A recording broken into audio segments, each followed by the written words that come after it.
Salut la team. Comment débuter dans la vente sur Amazon quand on n'a pas de budget? Ça va être le sujet de cette vidéo. En effet, je sais qu'il y a énormément de personnes qui souhaitent se lancer mais qui ne veulent pas ou qui ne peuvent pas débloquer pas mal de fonds. Comme je l'avais indiqué, pour moi, il faut partir avec un budget de 1000 ou 1500 euros minimum. Mais vous allez voir que un membre de mon programme Amazon Révolution m'a montré que j'avais tort. Et c'est lui qu'on va avoir en interview dans quelques instants. Donc reste bien après le générique parce que tu vas kiffer cette interview. Marvin, il est parti avec un budget ridicule et je pense que ça va te plaire. On voit ça après le générique. Let's go!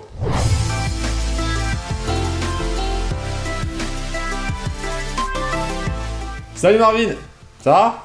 Salut Olivier, ça va et toi? Yes, merci de participer à cette interview car tu vas nous montrer quand même quelque chose de très important et de très intéressant pour beaucoup de gens de la team. En effet, tu es le membre qui a réussi à me prouver que j'avais pas forcément raison au niveau du budget de lancement. C'est ça ou pas? C'est ça, effectivement, ouais. Un budget très bas et en appliquant ta méthode, ça commence à fonctionner. Eh yes, on verra ça un petit peu après. Franchement, restez bien jusqu'au bout de cette interview parce qu'on va vous montrer les résultats que Marvin a eu au cours du premier mois et également au cours des 3 derniers mois. Parce que ça fait qu'au final, ça fait que 3 mois que tu vends sur Amazon, c'est ça?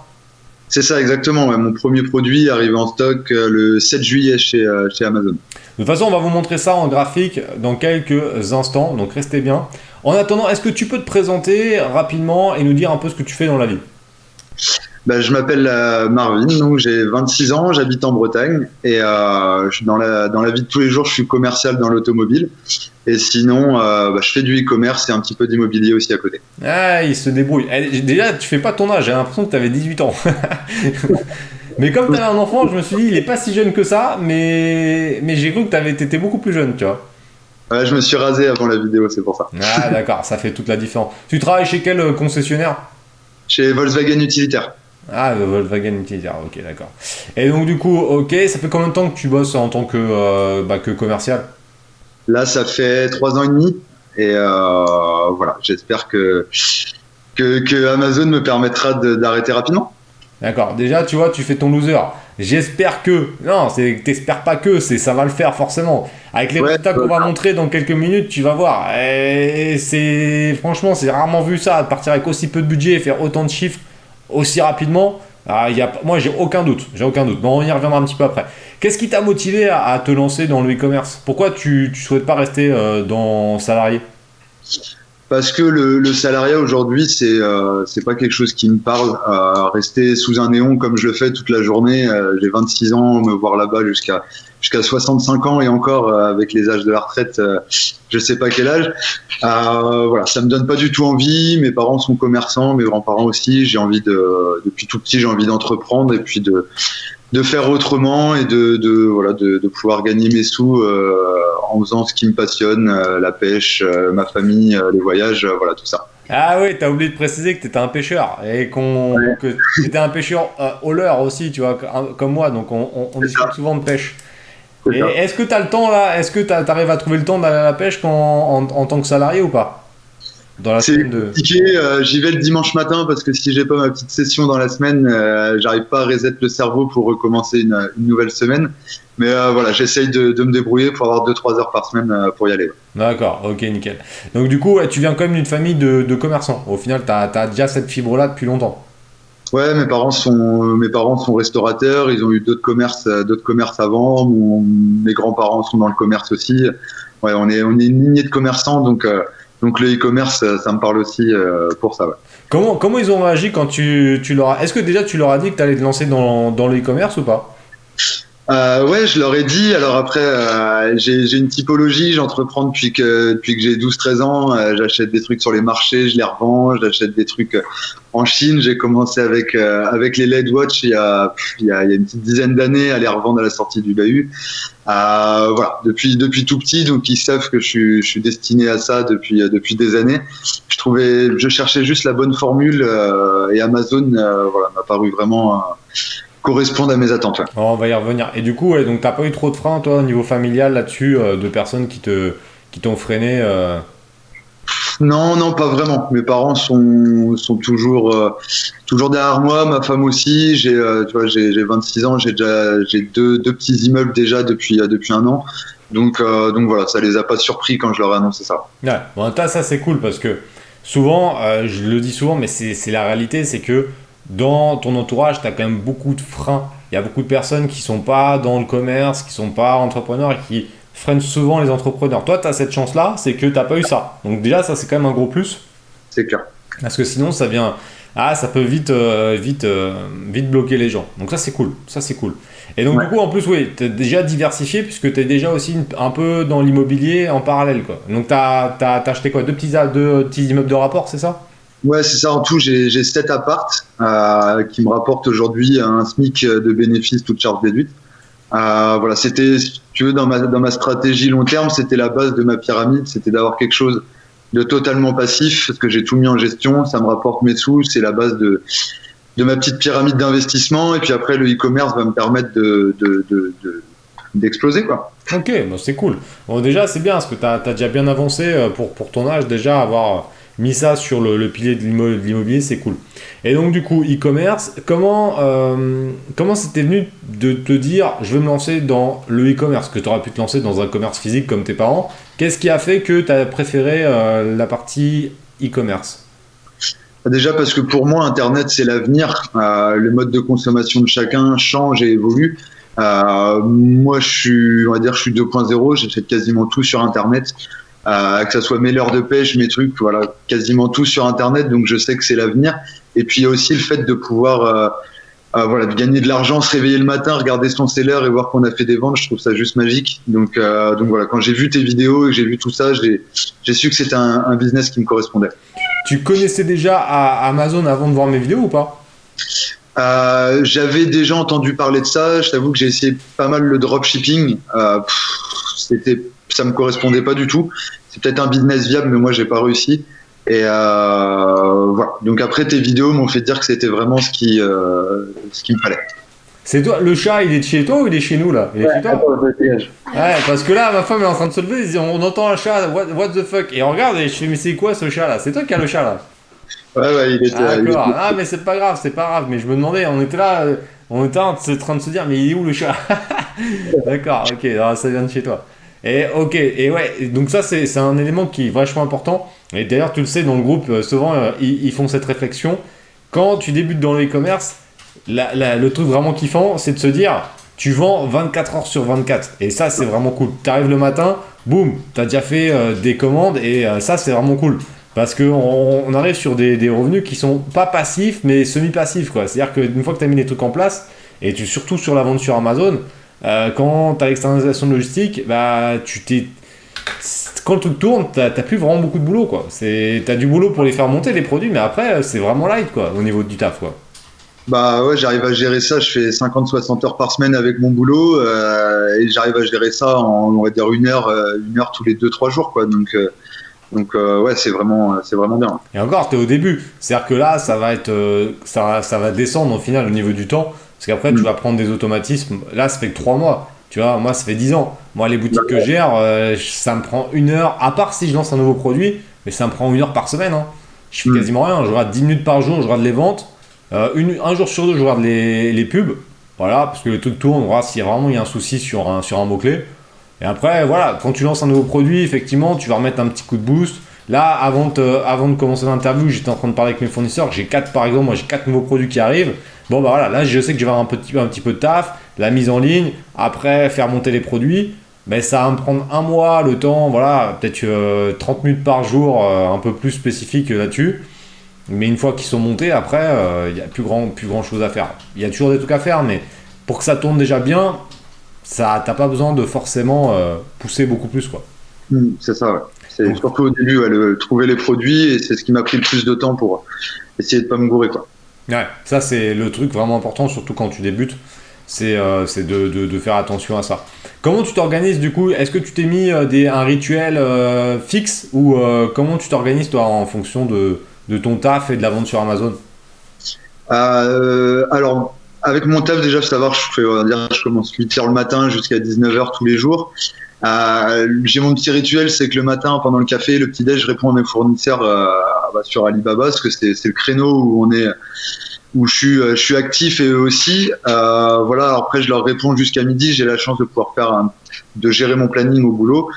Et après, le soir, c'est recherche de produits, faire les annonces, je vais regarder les pubs et tout ça. Mais voilà, encore une fois, c'est une fois tous les 2-3 jours, quoi. Ouais, ok. Donc, tu as quand même ton petit rituel, même s'il n'est pas forcément fixe, mais tu as déjà t'as mis quand même ce petit rituel en place. D'ailleurs, moi, c'est un élément que je préconise pour toutes les personnes qui regardent la vidéo. Faites-vous un rituel. Ne comptez pas que sur la motivation. La motivation, c'est trop aléatoire. Tout le monde, même moi, il y a des jours où je ne suis pas motivé. Donc, il faut se mettre un rituel de se dire, si vous êtes salarié, et par exemple, si tu es salarié et que tu veux lancer la vente sur Amazon, tu te fixes des créneaux. Tu prends un calendrier hebdomadaire et tu te dis, le lundi 19h, de 19h à 20h, je sais que je suis libre. Donc, je le grise sur mon calendrier et je me dis pendant 1 heure, ok, là je vais taffer sur Amazon et c'est non négociable. Qu'il soit motivé ou pas motivé, le lundi à 19h, de 19h à 20h, je me mets dans une pièce, dans un bureau ou au calme et je taffe pendant 1 heure. Et vraiment avec une productivité de 50 minutes, 1 heure. De toute façon, après, l'homme n'est pas fait pour être concentré pendant X temps. Et 50 minutes, 1 heure, tu coupes ton téléphone, tu te concentres, tu vas abattre un travail énorme. En 1 heure de temps, tu peux faire un truc énorme. Et même en 30 minutes, des créneaux de 30 minutes pour ceux qui sont un petit peu plus serrés au niveau timing. 30 minutes, mais 30 vraies minutes, pas 30 minutes avec Facebook ou Instagram à côté et en train d'écouter la radio ou regarder la télé. Non, tu te mets dans une pièce, tu t'affrontes en 30 minutes. Franchement, pour moi, ce que tu nous as montré tout à l'heure, hors dehors de la partie lancement où effectivement il faut taffer un peu plus, mais 2 sessions de 30 minutes, voire 3 sessions de 30 minutes dans la semaine, pour moi tu peux gérer une petite boutique déjà pour débuter. C'est largement possible. Mais 30 minutes vraiment efficientes, comme je le dis souvent, où tu es focalisé sur ton business et que tu n'es pas d'autres trucs qui te perturbent. Et bien identifier les tâches aussi à l'avance. Moi j'ai une petite liste avec toutes les tâches que j'ai à faire, que je mets à jour toute la journée sur Evernote ou sur papier. Et comme ça, quand tu arrives, tu sais exactement ce que tu as à faire, tu cherches pas déjà pendant 10 minutes. C'est ça. Et ça, c'est vrai que là, Marvin a un bon conseil c'est d'organiser. C'est que quand vous arrivez sur les 30 minutes, c'est de pas vous dire je fais quoi. Vous arrivez 30 minutes, vous savez que vous avez tel fournisseur à contacter, ou à lui envoyer des photos, ou à lui envoyer je sais pas quoi, ou vous avez votre fiche produit à faire, ou à gérer vos pubs, ou un truc comme ça. Et les 30 minutes, vous arrivez directement et vous dites pendant 30 minutes je fais que ça. J'ai 2 trucs à faire, je les fais. C'est ça. Et vous allez voir qu'en faisant ça, vous allez gagner énormément de temps et vous allez éviter de perdre, de partir à droite à gauche, vous focalisez sur ces éléments-là. Et je suis complètement d'accord avec toi, ça prend pas tant que ça de temps, mais il faut juste être organisé et se caler des périodes précises. Sinon, ça fonctionne pas forcément, quoi. Ok, donc du coup tu t'organises et en plus tu taffes quand même beaucoup, 50-60 heures, c'est quand même vachement plus que le travail classique à 35 heures, quoi. C'est ça. Donc tu vois, ça c'est un bon argument parce que ceux qui me disent j'ai pas le temps alors qu'ils sont aux 35 heures, Marvin en plus c'est une fille ou un fils que t'as? J'ai un gars et une fille, ouais. Ah t'as deux enfants? Ouais, j'ai 2. Je pensais que t'en avais qu'un seul. T'as 2 enfants en plus. Alors là c'est un bon argument. Là regardez. Les gars qui regardent la vidéo, les gars et les filles qui me disent qu'ils n'ont pas le temps de gérer une boutique sur internet, c'est du foutage de gueule. Marvin, il a 26 piges, il taffe 60 heures, il a 2 gamins et il arrive à gérer sa boutique. Donc là, il n'y a pas d'excuse pour ceux qui me disent j'ai pas le temps ou je sais pas quoi. Ça, c'est bullshit. C'est juste que vous n'avez pas les couilles de vous lancer. C'est juste ça. Parce que sincèrement, 60 heures par semaine, ça fait quand même un sacré paquet de taf en tant que salarié. Donc là, il n'y a pas d'excuse possible. Toi t'avais du taf et ça t'a pas empêché de te lancer et en plus on va voir après la stratégie que t'as mis en place. T'as un deuxième élément qui est vraiment important, c'est que toi t'as réussi à te lancer avec un tout petit budget. Ça veut dire que là c'est le sujet de la vidéo, on va y venir. Attends, les fais patienter un petit peu, mais t'es parti avec 3,30€, t'es parti avec une crotte de nez. Non mais il faut dire les choses comme elles sont. Je sais même pas dans ton idée comment tu as fait pour partir avec un budget aussi bas. D'ailleurs, tu vas m'expliquer c'est quoi ton raisonnement pour être parti avec 3,40€. C'est quoi le délire? Bah déjà j'ai une femme aussi. J'ai une femme qui voilà, j'ai investi dans ta formation, donc c'est un coût. C'est ultra rentable de l'acheter, c'est une super formation, je le conseille. Mais voilà, il y avait le coût de la formation, l'immobilier à côté, il faut que je parte en vacances. J'ai une maison je viens de recevoir le permis de construire la semaine dernière qui va commencer, donc ça fait beaucoup de projets en même temps. Et voilà, ma femme, on a convenu ensemble de démarrer avec un petit budget pour limiter les risques aussi. Et puis de voir, voilà, de se confirmer le fait que c'est viable comme business. Voilà, donc on a préféré commencer avec un budget limité, donc entre 250 et 300 euros pour la commande des premiers produits. Et puis après, bah voilà, on a vu que ça marchait, donc là, on va commencer on verra peut-être ça plus tard, mais on va commencer à réinvestir un peu plus pour décupler un petit peu les résultats. Alors là, on va débriefer parce que là, c'était un élément très important. Quand tu as présenté ces chiffres-là dans notre groupe, j'ai du mal à y croire. Je fais, mais qu'est-ce qu'il est parti avec 250 balles? Sachant que je dis tout le temps, minimum pour moi, c'est partir avec 1500 balles. Allez, 1000 balles minimum, mais en dessous, c'est chaud. Et toi, la dernière fois, en plus, t'es arrivé avec tes graphiques directement, je me souviens. T'arrives en disant, ouais, ça y est, j'ai lancé. Ah, les graphiques, ils vont arriver, hein, vous inquiétez pas. Et je suis parti avec 12,40 € et voilà les résultats. Et là, je me suis dit, putain, mais c'est pas possible, 250 balles. Alors, explique-nous un petit peu comment t'as fait, sans nous expliquer ton produit, hein. Comme je t'ai dit, c'est pas très important ça. Mais dis-nous un petit peu la stratégie que tu as mis en place pour réussir à partir avec un budget aussi bas. Bah, déjà, j'ai vraiment fait cette stratégie parce que j'étais sur le dropshipping avant, je me suis planté, gaufré, j'ai perdu pas mal de sous. Et du coup, j'avais vraiment besoin de voir que cette stratégie était viable. Donc, je suis parti, voilà, j'ai fait ma recherche de produits, comme tu le dis dans la formation, et je cherchais un produit à vendre à moins de 10 euros. Un produit sans SAV, un produit qui prend peu de place en transport, voilà, vraiment un produit ultra facile. Et une fois que je l'ai identifié, j'ai vu que j'avais un seul concurrent dans tout le pan-Europe. Et voilà, j'ai cherché mon fournisseur. Je suis sur un produit à moins d'1 $ importé en France unité. Un produit qui est avec un packaging ultra facile. Voilà, vraiment quelque chose de très simple pour commencer. J'ai importé ce premier produit, donc j'ai commencé avec 50 unités. Donc à 1 $, vous voyez, c'est un produit très faible. Et j'ai multiplié chez ce même fournisseur. J'ai trouvé 4 produits qui m'ont permis de faire une commande à, je crois, 275 € livrée en France pour ma première commande. D'accord. Alors par contre, comment tu as fait au niveau de la marque? Parce que t'as pas déposé de marque, tu as fait ça en pseudo-PL ou tu as fait ça en générique, tu as fait ça comment? Pseudo-PL pour commencer, ouais. Pas de dépôt de marque, rien du tout. Entre guillemets, je voulais vraiment voir si ça marchait, pas investir trop de sous au début. Et voilà, donc j'ai commandé mes 4 produits livrés en France, pas de personnalisation de packaging, juste en OPP bag, comme tu le dis dans une vidéo, un code barre, et après j'ai personnalisé par contre ma fiche produit et mes photos. Ouais. D'accord. Ok, alors ça c'est une stratégie pour ceux qui arrivent dans la vidéo qui connaissent pas forcément. Le pseudo-PL, c'est une stratégie, bon moi j'aime pas trop, mais que je peux, voilà, on va dire accepter pour certains membres quand ils veulent vraiment se lancer avec des petits budgets pour tester, parce qu'en fait, ça je vais y revenir, mais il y a 2 cas de figure quand tu te lances avec des petits budgets, mais on va y revenir. Et en fait, qu'est-ce qu'on fait? C'est que on va faire en fait un produit générique en lui-même. Il n'y a pas de logo ni sur l'emballage ni sur le produit. Mais par contre, on va faire une fiche produit avec un nom de marque, avec un logo, avec ci, avec ça. Ce qui fait que la personne qui arrive sur Amazon, surtout, en fait, quand on fait ça, c'est surtout pour se protéger des autres vendeurs. Je pense. Tu peux me confirmer ou pas, mais c'est surtout ça en fait. Mais en gros, le client sur un produit que tu vends 7 ou 8 balles, ça n'a pas une importance énorme si c'est un produit de marque ou pas. Honnêtement, c'est pas ça qui va faire une énorme différence. Par contre, l'inconvénient, c'est que si jamais tu fais un produit générique sur Amazon, on a les fameux hijackers qui peuvent arriver, donc d'autres vendeurs qui peuvent se greffer sur ton annonce. Et là, ça peut être problématique parce que si jamais il y a d'autres vendeurs, vous allez partager donc la boîte d'achat, la buy box, et là, les ventes, ça peut être vite compliqué. Donc le fait de faire un pseudo-PL, ça te protège au début d'un potentiel hijacker. Mais ça te protège de manière artificielle. Ça veut dire qu'en gros, c'est un peu du bluff. C'est-à-dire que la personne va voir une marque, elle va pas y aller parce que c'est une marque. Mais en fait, derrière, il n'y a rien. C'est-à-dire que si tu as vraiment un hijacker qui vient sur ta fiche produit, il va falloir voir avec lui, mais Amazon ne pourra pas te dégager. Mais en tout cas, voilà, c'est une sorte de bluff qui peut fonctionner. Mais en fait, faire cette stratégie-là, c'est intéressant pour débuter avec un budget très bas, parce que sinon, il faudrait passer à l'INPI, c'est 210 €.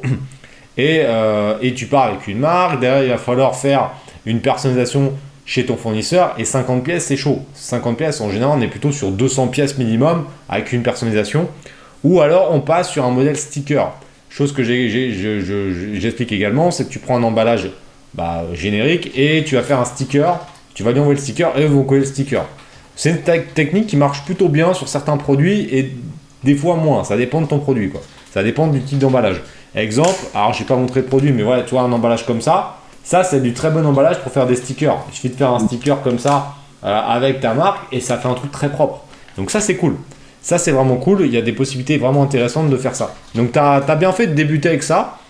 Et alors, tu nous as dit que tu es parti avec un petit budget. Raison principale, c'était surtout parce que tu avais beaucoup de projets en parallèle. Et c'était surtout pour, si j'ai bien compris, c'était pour tester, pour voir si ça fonctionnait vraiment. Ouais, voilà. Je sortais du dropshipping. On est toujours réticent quand on a des nouveaux business. Je suis très ouvert à ça. Mais voilà, je voulais être sûr que ça fonctionnait sans trop me brûler les ailes, quoi. D'accord.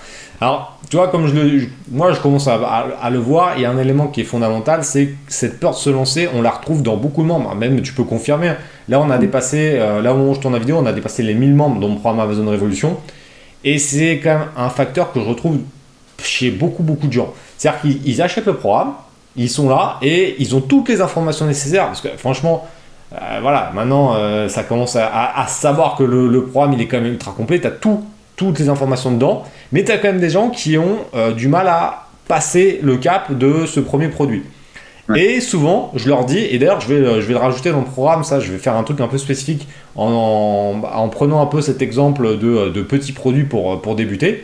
Il faut absolument se lancer. Et d'ailleurs, je le dis quand même assez régulièrement, de se dire, effectivement, moi je considère que pour un truc, pour bien débuter, il faut 1500 €, mais si jamais tu veux pas mettre 1500 ou 2000 € parce que tu as peur de te lancer ou tu as un doute, ce qui est totalement normal, c'est l'être humain qui est comme ça, tu vois, tu prends un tout petit produit à 1$, 1,50$, tu en prends 50, tu en prends 100, et tu te lances, tu vas prendre 8 à 9 €, tu vas le vendre 8 ou 9 €, 7 €, enfin 8 ou 9 € en général, et tu vas te rendre compte que ça marche. Et après, psychologiquement, c'est ce qui t'arrive, c'est que tu te dis, ok, putain, ça marche, donc maintenant, on peut se permettre de débloquer du budget beaucoup plus sereinement et mettre 2000 balles, 3000 balles, 4000 balles, 5000 balles sur la table, ça fait beaucoup moins peur. Et ça, c'est totalement logique, tu vois, c'est une bonne stratégie, quoi. C'est vraiment une bonne stratégie.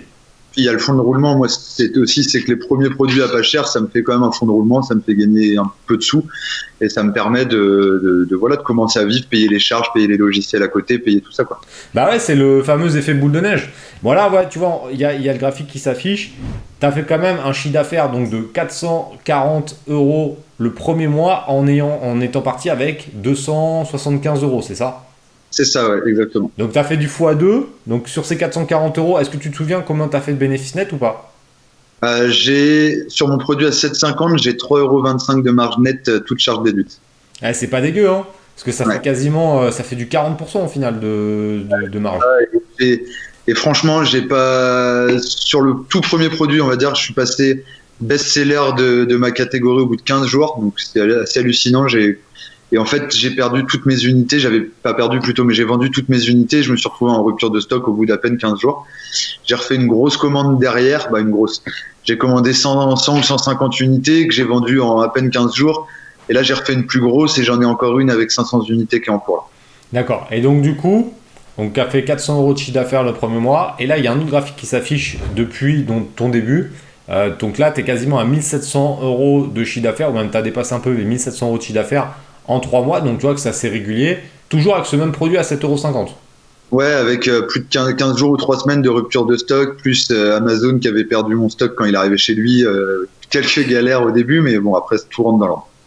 Ouais, donc c'est quand même plutôt pas mal. Est-ce que tu as une estimation du bénéfice net que tu as fait là pour l'instant depuis le début, et surtout du stock qui te reste, parce que ça c'est un élément important. Le bénéfice net, tu vas le calculer avec les produits que tu as vendus, mais il ne faut pas oublier que tu as aussi le stock que tu as actuellement en cours et que tu n'as pas encore vendu. Donc c'est un élément à prendre en compte, que tu as de la trésor qui va tomber, quoi. 30% de marge nette, sûr et certain. Toute charge déduite, charge de ton entreprise, tout payé.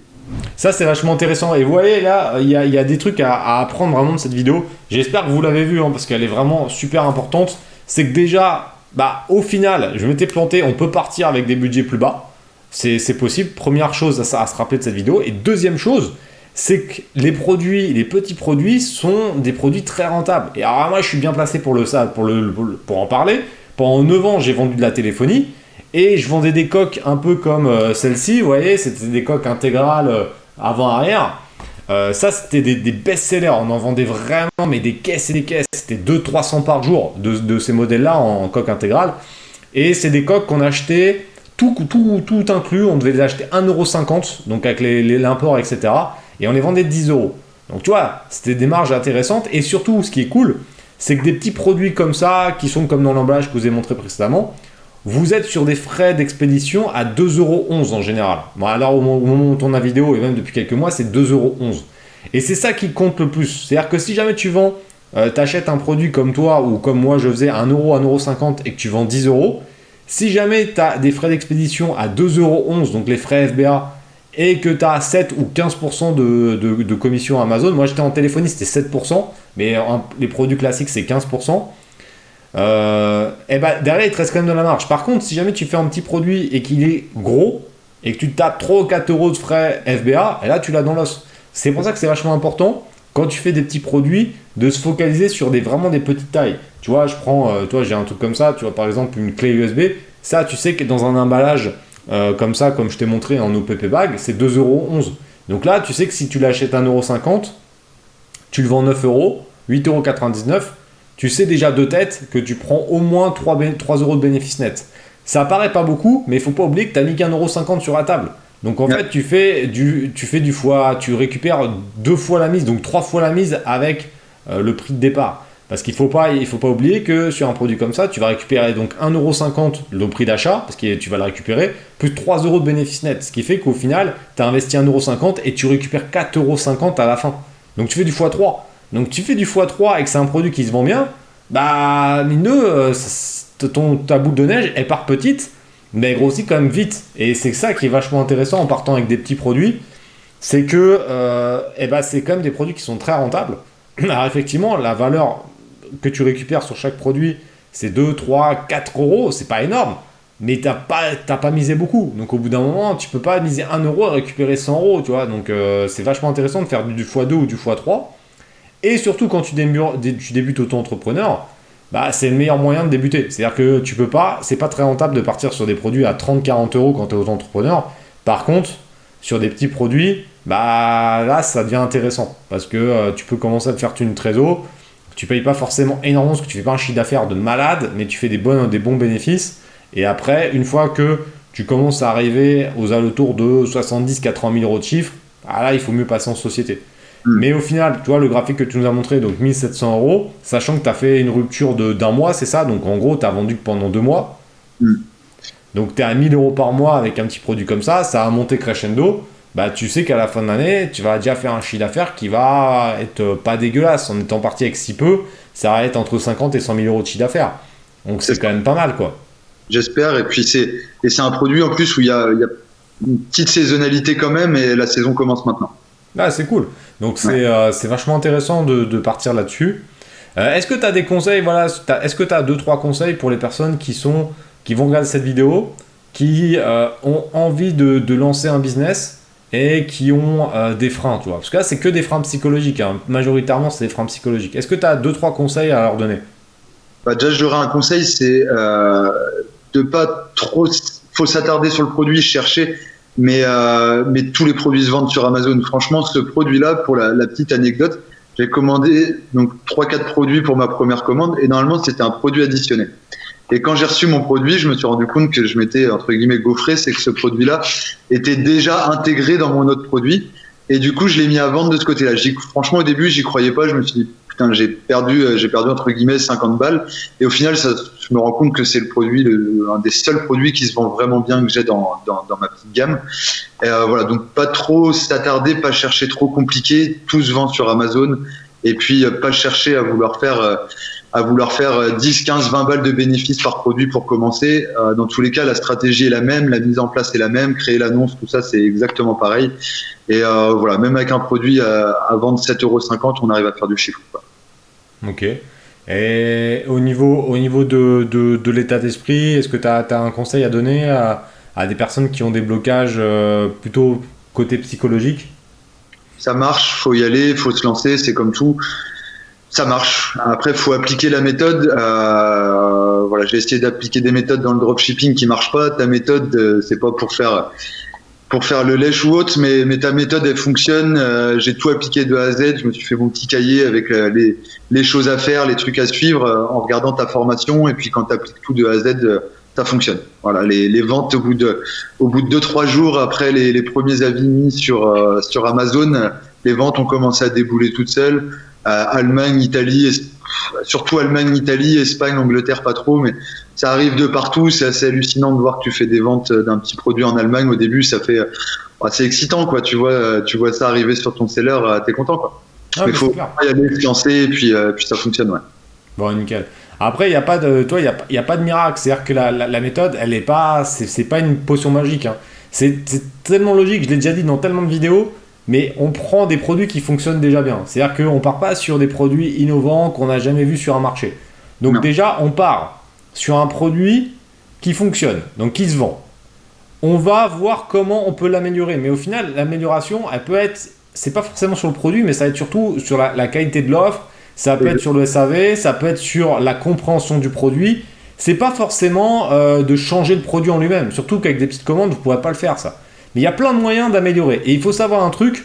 J'avais fait une vidéo, tiens, je la remettrai en haut là. J'ai dit, ouais, 95% des vendeurs sur Amazon échouent.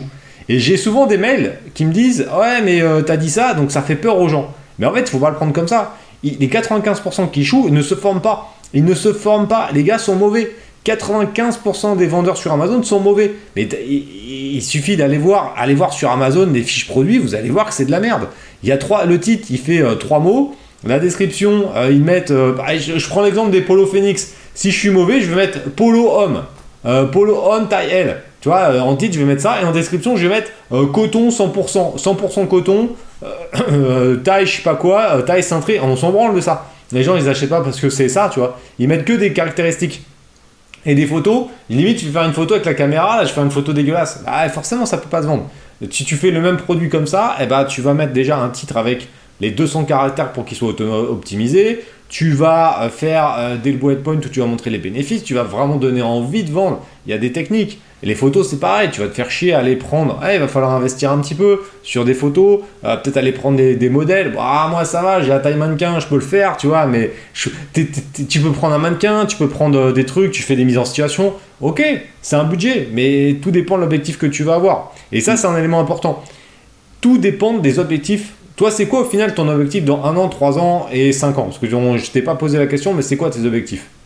Moi, clairement, je me suis mis dans une niche et mon objectif, alors je ne veux pas paraître prétentieux, mais en fait, c'est une marque un peu générique dans ma niche et je veux créer une marque technique après, hyper spécialisée. Et c'est que on va dire dans 2 ans, c'est d'être dans le top 5 des vendeurs Amazon sur cette niche-là en Europe. Ouais. C'est à peu près l'objectif. D'accord. Et après, toi, tes objectifs plutôt perso, parce que ça, c'est plutôt l'objectif pro. Mais toi, le but, c'est quoi? Dans 3 ans, tu veux faire quoi? T'as quoi comme ambition perso pour... Moi, j'ai 26, je vais avoir 27 fin d'année. C'est un objectif que j'ai déjà depuis 2 ans, que je mets en place avec immobilier et e-commerce. Mais à 30 ans, j'ai arrêté de bosser pour un patron.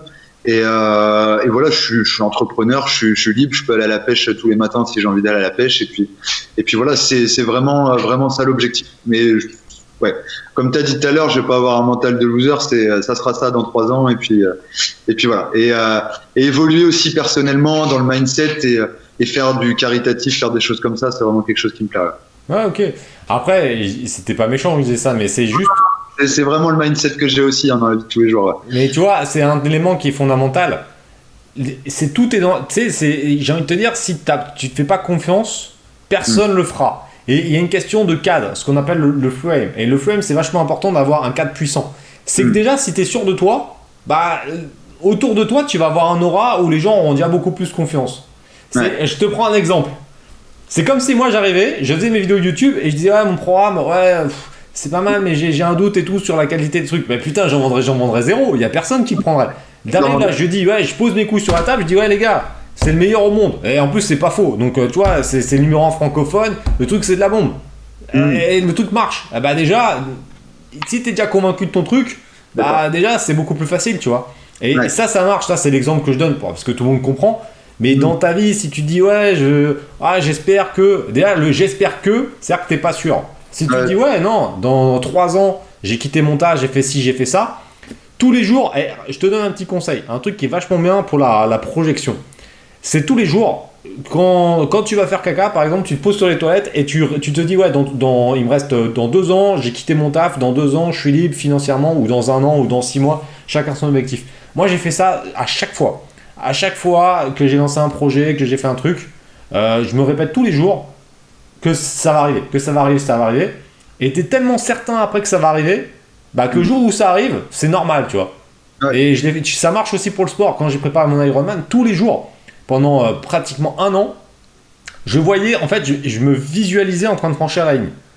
Et le jour où tu arrives de la course, tu n'as absolument aucun doute que tu vas le finir. Parce que ça fait 1 an que tu te répètes et que ça fait 1 an que tu dois franchir la ligne. Et ce qui fait que, en faisant ça, le jour où tu démarres la course, déjà tu es serein parce que tu n'as aucun doute. Tu te dis, ouais, j'ai fait la course 364 fois. Donc la 365e fois, tu peux avoir des galères, mais mentalement, tu es prêt, tu es une machine. Et le jour où tu franchis vraiment la ligne, là, limite, tu te dis, ouais, toi, tu es content, mais c'est normal, quoi. Et ça marche pour le sport, mais ça marche aussi pour le business. De dire, ouais, je vais faire autant de bénéfices nets qui vont me permettre de payer tel salaire. Si tu répètes ça tous les jours, bah, au final, tu vas mettre des sous-objectifs, tu vas te mettre des sous, tu vois, ce que je veux dire, des sous, bon, j'ai pas le mot, mais tu as compris. Et au final, ça va te permettre aussi de rester motivé. Parce que 1 an, 2 ans, 3 ans, c'est pas long, mais c'est un peu long quand même. Ce qui fait que si tu n'as rien en sous-objectif pendant 3 ans, tu peux avoir des pertes de motivation. Que si jamais tu te fixes des points, des checkpoints, et bah là tu vas rester motivé et ça va te faire monter crescendo. Donc ce que tu peux faire, même si moi j'aime pas trop parler en chiffre d'affaires parce que ça veut pas forcément dire grand chose, mais c'est un bon indicateur, bah, de te dire voilà, le mois prochain on va continuer, on va monter à tel truc en gardant la même stratégie de bénéfice net, on va passer à 2000 € par mois. Et après, je vais lancer un nouveau produit, on va monter à 4000. Et après, on va monter à 8000. C'est ce qu'a fait Eddy. D'ailleurs, on fait bientôt une vidéo ensemble également. Tu l'as vu, lui, il nous a fait carrément une ligne droite. C'est assez rare, mais il est parti de janvier à 1000 €. Et au moment où on a fait la vidéo en septembre, enfin au moment où il nous a montré ça, il était à 60 000 €. Il a fait quasiment un trait droit parce qu'il a suivi cette stratégie. Il a lancé un produit et tous les mois, il s'était mis un rythme en lançant 2 nouveaux produits. Et ça a développé. Et le truc est quasiment rectiligne, quoi. Et en décembre, donc en 1 an, il fera 100 000 € de chiffre par mois. Donc c'est énorme. Et il faut que si tu fais la même stratégie, que tu fais la même chose, alors tu es parti de plus bas, mais quoique pas tant que ça au final, c'est juste que ouais, tu es parti avec un budget un peu plus bas que lui, mais donc ta boule est pas un peu plus petite, mais rien ne t'empêche au final d'arriver à la même chose dans 1 an. Rien ne t'empêche, quoi. J'ai des produits dans le garage qui sont en attente d'expédition, j'ai mon nouveau stock qui arrive, donc ouais, c'est l'objectif, c'est impressionnant, ces résultats, c'est super, il a bien bossé, et puis de toute façon on n'a rien sans rien, donc c'est un bel exemple pour la motivation de tout le monde et tout, et puis j'espère faire pareil, faire autant. Ouais, et puis c'est pas le seul. Et les gros se cachent parce qu'ils veulent pas être emmerdés, parce qu'après vous allez les saouler, ce qui est logique, tu vois. Et vous allez leur poser des questions, mais il y en a quand même un paquet qui sont à plus de 100 000 déjà. Donc c'est énorme, c'est énorme. Ils appliquent, non, c'est impressionnant, et puis voilà, ça motive. Donc, qui se cache, oui, mais s'ils peuvent mettre des petites photos quand on a un peu le moral en berne, ça remotive tout ça. Ouais. Ouais, je leur demanderai de me les envoyer à moi, comme ça, moi je les publierai et on saura pas qui c'est. Parce qu'ils vont rester, tu vois, c'est normal. Et vivons heureux, vivons cachés. C'est des fois, il faut mieux être un peu dans l'ombre, tu vois. Donc effectivement, mais je leur demanderai qu'ils m'envoient les trucs et comme ça, je vous les partagerai. Mais on saura pas qui c'est. Comme ça, eux, ils sont tranquilles et vous, tout le monde gagne. Au final, ça, c'est cool. Je leur demanderai. Bon, bah, nickel. Alors, de toute façon, si jamais les membres, vous avez des questions pour Marvin ou pour moi, vous les mettez en commentaire de cette vidéo. En tout cas, merci d'avoir partagé ton expérience. Ah, tu as montré que, tu vois, on pouvait faire des choses quand même assez énormes avec des tout petits budgets. Donc là, en résumé, ceux qui ont des doutes sur le lancement, bah là vous avez 2 freins qui doivent sauter. C'est-à-dire que vous pouvez démarrer avec un tout petit budget. Si vous n'avez pas 300 balles à mettre sur la table pour démarrer dans le e-commerce, les gars, moi je peux plus rien pour vous. Parce que là, 300 balles, c'est quand même que dalle. N'oubliez pas un truc, regardez, les parents et les grands-parents de Marvin, ils sont dans les magasins physiques. Demandez-leur combien ils ont investi pour acheter ou pour aller dans des locaux physiques. C'est pas 300 balles, hein, tu peux rajouter 3 euros derrière, tu vois. Donc là, il faut pas déconner. Au bout d'un moment, on peut pas se lancer avec 3 euros. Donc là, déjà 300 euros, c'est déjà très faible. Lancez-vous et vous verrez. Et vous verrez que ça marche. Et après, psychologiquement, vous serez beaucoup plus serein. Et l'autre élément que je voulais dire, qui est très important, c'est jamais le bon moment. Ce n'est jamais le bon moment. C'est-à-dire que si tu t'écoutes, Marvin aurait pu dire « Ah, mais j'ai 60 heures de taf. Ah, mais j'ai 2 enfants. Ah, mais j'ai ci. Ah, mais j'ai ça. Ah, en plus, j'ai acheté. Je suis en train de construire une maison. Ah, mais j'ai déjà investi dans l'immobilier. » Alors lui, il avait plein d'objections. C'est-à-dire que là, il aurait pu me dire « Ah non, j'ai pas le temps. » Il s'est lancé et il a réussi. Donc là, je ne veux pas entendre des personnes me dire « Ah oui, mais il y a ci, il y a ça. » Il y aura toujours des excuses. Ça, c'est des excuses parce que en fait, vous flippez. Vous flippez de vous lancer. Mais si vous attendez le bon moment, vous ne ferez jamais rien. C'est jamais le bon moment. Il se passe toujours un truc. Là, on tourne la vidéo, on est en septembre. Ah là, il y a les impôts. Et après, en octobre, ah mais parce que non, parce qu'il y a la lune et machin, et etc. Après novembre, ah ben non, parce qu'il y a les vacances. Ah décembre, ah non, parce qu'il y a Noël. Mais ça va jamais. Tous les mois de l'année, il se passera un truc. Donc au bout d'un moment, il faut prendre son courage en main, il faut prendre son destin en main et agir. Mettre 300, 400 balles sur la table, se former. Moi, je m'en fous. Hein. Vous formez où vous voulez, mais en tout cas, formez-vous parce que sinon, là, pour le coup, vous allez perdre sûrement beaucoup plus. Donc, c'est important de bien se former, de se différencier, d'apporter de la valeur pour les gens. Et n'oubliez pas ça, le meilleur moyen de réussir, c'est d'apporter de la valeur pour les autres. Si vous faites ça, il n'y aura aucun souci dans tous les business. Et ça marche pour tous les business. Marvin est dans l'immobilier, eh ben, c'est pareil. Dans l'immobilier, c'est pareil. Dans tous les domaines, c'est pareil. Donc, c'est vraiment important. Mais en tout cas, cette vidéo, merci parce que c'était super cool. On a pu montrer tout ça. Si les gens ont des commentaires, ils les laisseront et je te les partagerai si jamais c'est pour toi. Et en tout cas, merci. Tu as un dernier mot à dire à la team? Bonne vente et puis restez focus et travaillez fort et puis tout va bien se passer. Yes, nickel. Bon, merci à toi. Pensez à vous abonner à la chaîne YouTube et on se retrouve prochainement sur la chaîne. Ciao. Salut.